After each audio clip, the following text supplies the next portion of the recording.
I think I'd like to also understand where Amaka was saying earlier, because in every situation we must also see the silver lining, the good part of it, or the lesson we want to learn. Because I hear Pastor Bolaji's message, and I see what he's trying to drive, because there's an inner message. Maybe he could have sent that message in a different way. Yeah. Because I know that Amaka and I've known Amaka for a long time, but Amaka, I can tell you categorically that since you came into my life, that you and I became close, I know how you've pushed me. How you say, Morel, you can do this. You don't even just tell me. You tell me the step to step, Morel, you do this, you do this, you do it. You break it down. Something I know that if my Yoruba friend will say, Morel, take it easy. That thing, just don't worry. Just don't worry. God will sort it out for you. Don't worry. So I understand that the Yoruba person has that. Because a talker, for example, will advise me, just pray about it, or just be careful. Don't worry. God will do it for you. They'll just be careful. They don't want to advise you. They don't want to be quoted. That's what my talker friend or Yoruba will tell me. But Amaka, you will tell me, okay, this is the situation. You do this, step by step, because you had that drive to say, do it. And I must be sincere to myself. When I'm alone, I think of the difference. I say, see how that Amaka just gave me the steps I take. But I know that other friends might not do that because they don't want anybody. This was how I told her to go and do something. They're careful. That's one. Secondly, I remember when we went to China, we were put in a place where we didn't see anybody. It was just us and few 95 Nigerians and a few other people from different countries. And we were depressed because we didn't have even the food. The moment they took us to Guangzhou, hey, that I saw my Igbo brothers, I was excited. It was as if I came to Lagos, or I was in Aba, because they were on the road, they were everybody. I wanted to just hug a stranger. Because after staying in a place where you don't see anybody, the point is that there's value in everybody.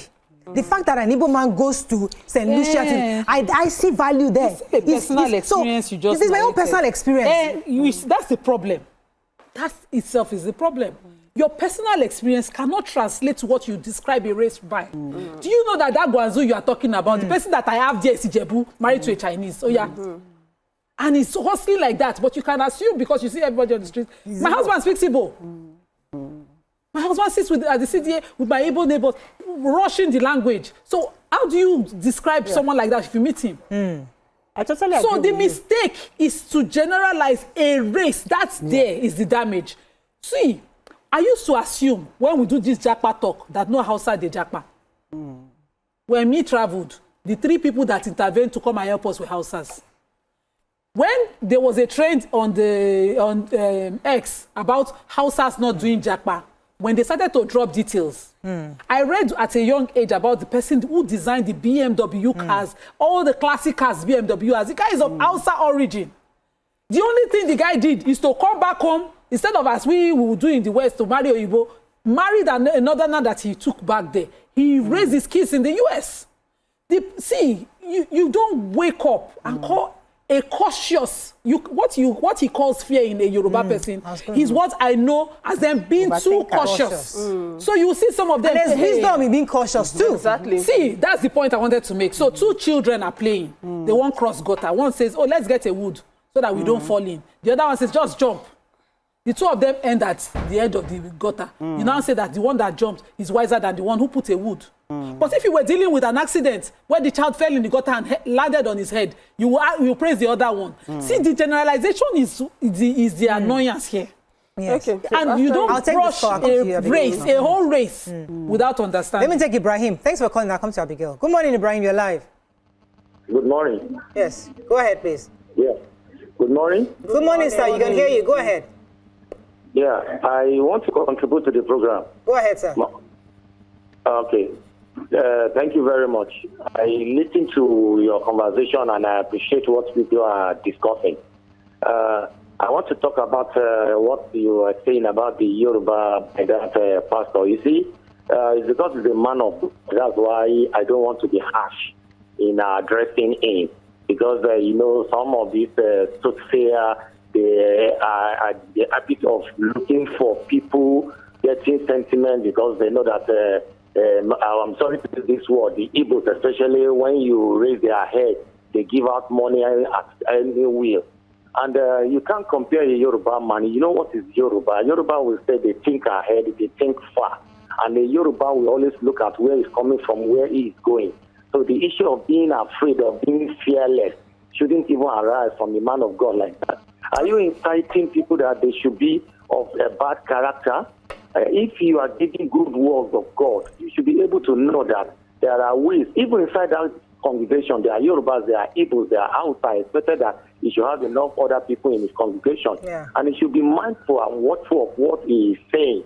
Saying that he believes in the Igbos are this, Igbos are that. A Yoruba man, something that will happen in the next 20 years, is thinking ahead of it. Right. Thank you very much, Ibrahim. Thank you. So I want to use the analogy of two different families. One very wealthy family and the other one not well-to-do. You know that if you have to hustle to survive in life, you know, they say if you come from a poor home, make sure a rich home comes from you. The way the poor man's child will hustle will be very different from how the rich man's child is going to hustle. So they both race, the South Western race and the Eastern race is different. If we look at the history of Nigeria from the Civil War, the Easterners have been trying to gain their ground again, especially in Nigeria. We know that most of the time the complaint is they have been marginalized. And then in trying to prove that, yes, we are a race that, you know, we are a formidable race, they go the extra mile to stamp their presence. It's not like the Southwestern, and I don't want to start using Yoruba. Let's be careful. I don't want us to go into those so because debates. It's very sensitive. Yeah, so I don't want us to the Southwesterner already has it watered. For one time, this place was like the capital of Nigeria. So the Southwesterner doesn't have to prove himself or herself that, okay, I am this, I am that. So if you look at one of the richest set of people in Nigeria, they are the Northerners.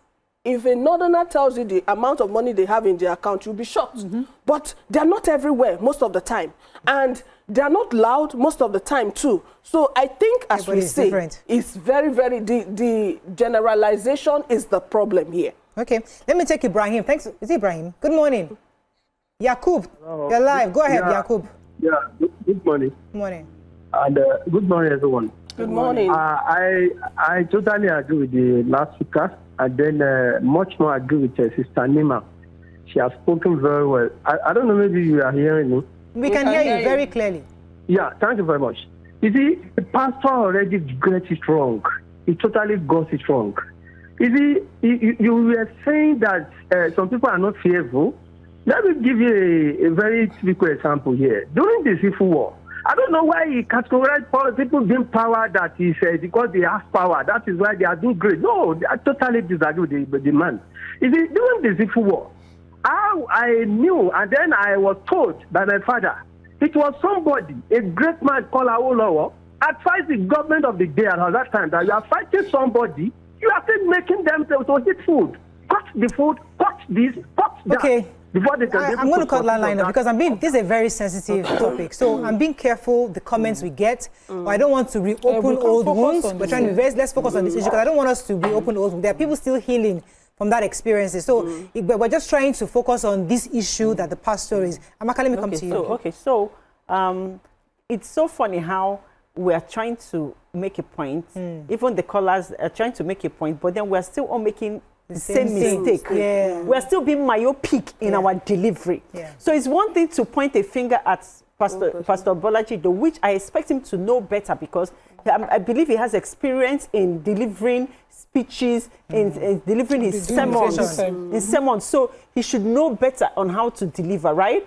But then we're all making the same mistake, including our callers, including the people that are typing on social media, right? On YouTube.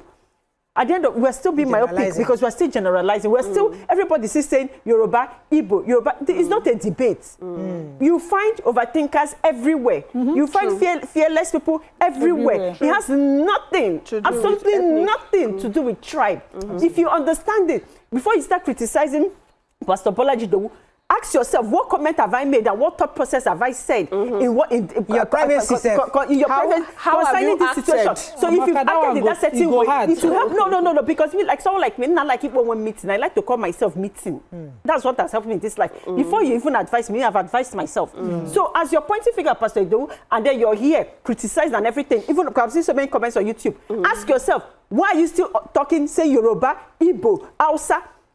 This is a open and closed conversation. It's a tribalistic, myopic insight and how a delivery of a sermon was done. Simple. It should not be tolerated. It is not right. Fantastic. Let me take Reverend Dominic. I'll come to you, Nima. Sorry. Let me take Reverend Dominic has been holding. Good morning, Reverend Dominic. You're live.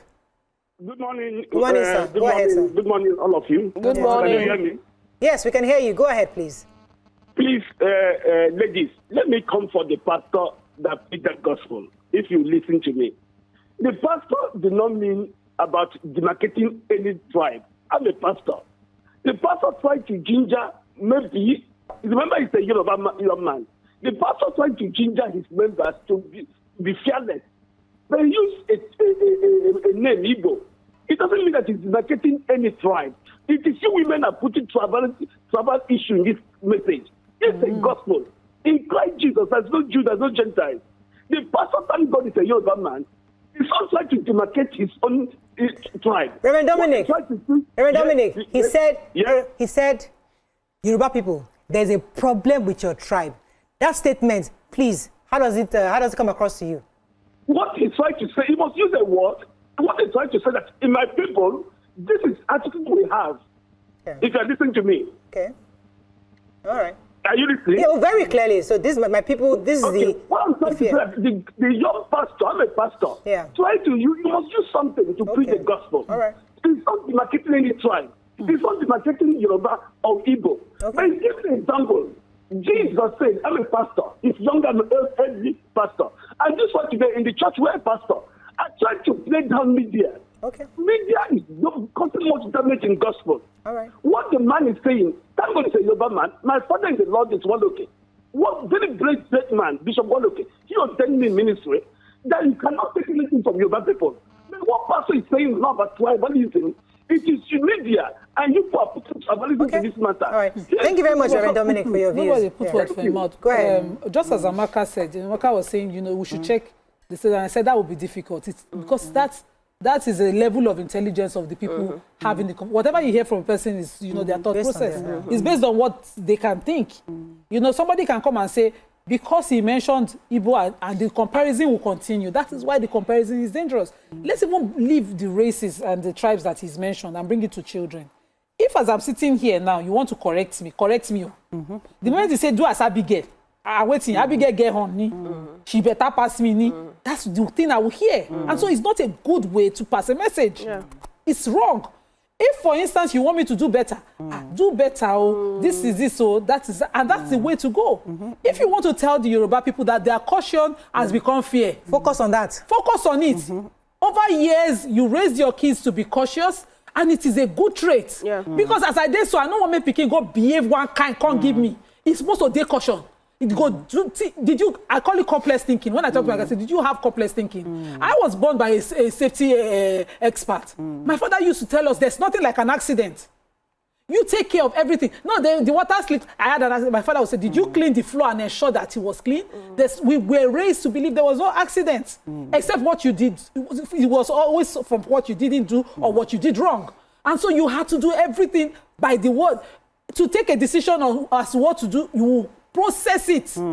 Because you'll be responsible for whatever outcome and consequence come from that action. And so people were raised that way. You cannot come and tell them, that this your something is becoming fear.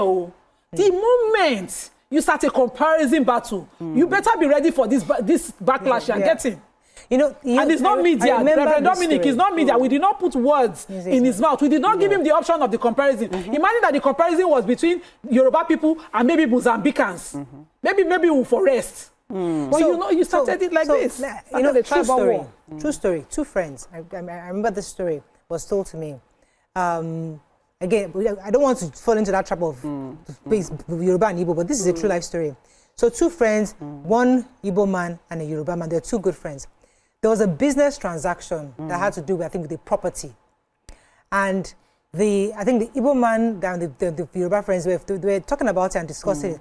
Anyway, so the Igbo man said, let us go ahead and do this thing. Let's do this property. But the Yoruba man now found out that, the owner of this property is Lagbaja, somebody that, you know, he's going to tell his people, this thing, let us leave it alone. He tried to let us play. That one, the other guy said he didn't care because he had the right to do this. Anyway, something happened. He bought the house and he got the money and he moved on. But the Yoruba person refused to get involved in that transaction. Now, his friend made the money and was fine. Fast forward, the owner of that property got into government and was able to now engage this Yoruba friend in government. And the person now became, I don't want to mention the position he held, such that he had a lot of influence. That then his friend who took the property needed help with government and came back to his friend who then had access and power and honor. So he needed help at the time. So, I mean, they're still good friends till today because I know them very well. But the point is that different strategies. So one person did the transaction, got the money, and that person lost the money, but eventually was able to get a different position. Now, it doesn't mean one against the other. It's just two different people. It's just different strategies. See, Murayo, if you sleep, there's a consequence. You don't sleep, there's a consequence. If you sleep on a hard bed, there's a consequence. If you sleep on a soft one, there's also consequence. So you now see, you grow up as an adult, accepting life as your choices and the consequences of your choices.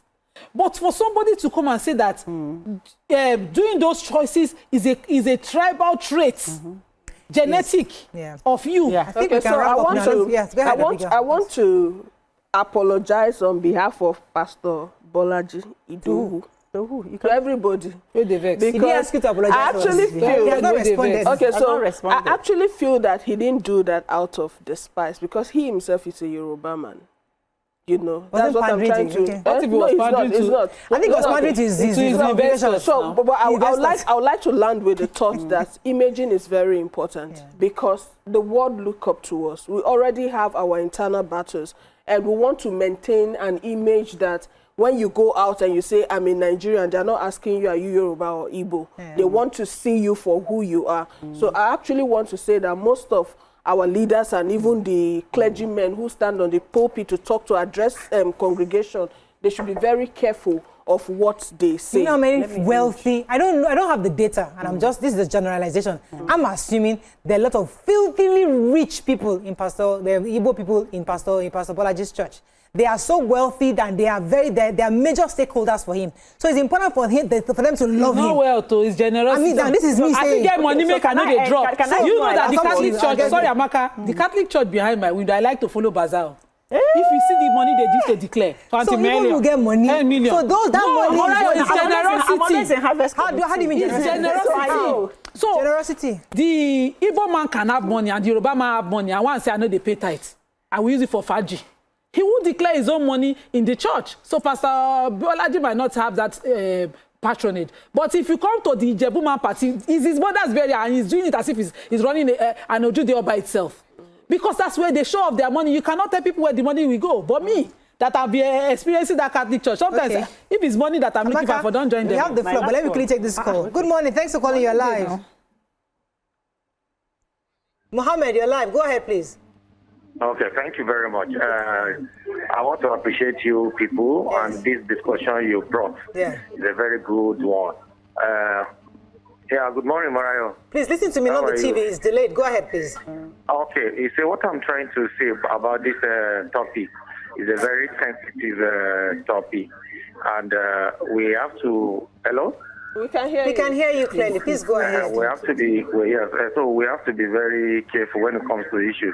It's just like a father now having two children, and at the same time you are now comparing your children. You are causing hatred between the two children already, because when you said, "Bola, you are better than Shola," you are this, you are that, you want to cause hatred for it. So what the pastor has done, he should be very cautious. I know that people go to theological school, and a lot of theological school where they are being trained, and they give them ways of communication whenever preaching is coming up like this. So maybe Pastor Bolaji has to go to such place so that he can get more orientation on the way he addressed people. Thank you very much, Yoruba is Thank you. Go ahead, Amma. Okay, so what I wanted to say is that I want to use a personal experience, which is myself, to say that people are allowed to be different things at the same time. I know I've also mentioned to you that I always say, like, I used to be an overthinker. Yeah. Yes, I always say that. I used to be an overthinker. And then it made me, like, in business, I lost so many opportunities because by the time I'm done looking at the pros and the cons and overthinking, the opportunity has gone. But it also made me not to get into a lot of trouble and also not to lose a lot of money over the years, right? But then I had to wake up and tell myself, like, you know what? I want to be able to jump into certain things, right? And courageous. Be courageous. And so as I'm allowed to evolve and to change as much as I want, depending on my circumstance or the events happening around me. And it is okay. So one person can be an overthinker, can be a coward, can be fearless, can be fearful. It is okay, depending on what's going on with you at that point in time, depending on your mood, depending on how you wake up in the morning. That will determine whether you want to take a certain risk or not. I have to wrap up. Any good messages? I want to take a final message. Let me take a final one from engineer Tijani, PhD. Good morning, Murayo. The pastor did not speak from an informed angle. There is nothing peculiar about any race. It is about individuals. In Yoruba land, we grew up to meet the ethos called Omoluabi, where merit comes before favoritism. Nowadays, the culture of Omoluabi resides with individuals and not the general populace. And this cuts across every single race. So it's not everybody that's an Omoluabi. Some people are not Omoluabis. Now, there are people who see every white man as a racist because of the slavery that happened in the past. And this is a generalization, which is unhealthy. We are not in any competition with anybody else, with any other person. And our race in this world is not against any other race but ourselves. So again, to capture this properly, you see, we all get an opportunity to have a platform with a microphone. And that comes with a lot of responsibility. Now, you can use any way you want to compare. You can use anything you want to use to do a comparison. But you must be sensitive to where you are as a community. We live in a country that is very, very volatile when it comes to ethnic sentiments and religious sentiments. Everybody must be very responsible. As we build this nation together, as we try to heal all the wounds, it is irresponsible for any person who has a microphone to outrightly put attributes to one race or one tribe over the other. It is wrong, and it is selfish and it's self-serving, and we must ensure going forward that we shouldn't make this kind of mistake again. That's all we can take on this segment. When we come back, we move to our next hot topic. Stay with us. We'll be right back.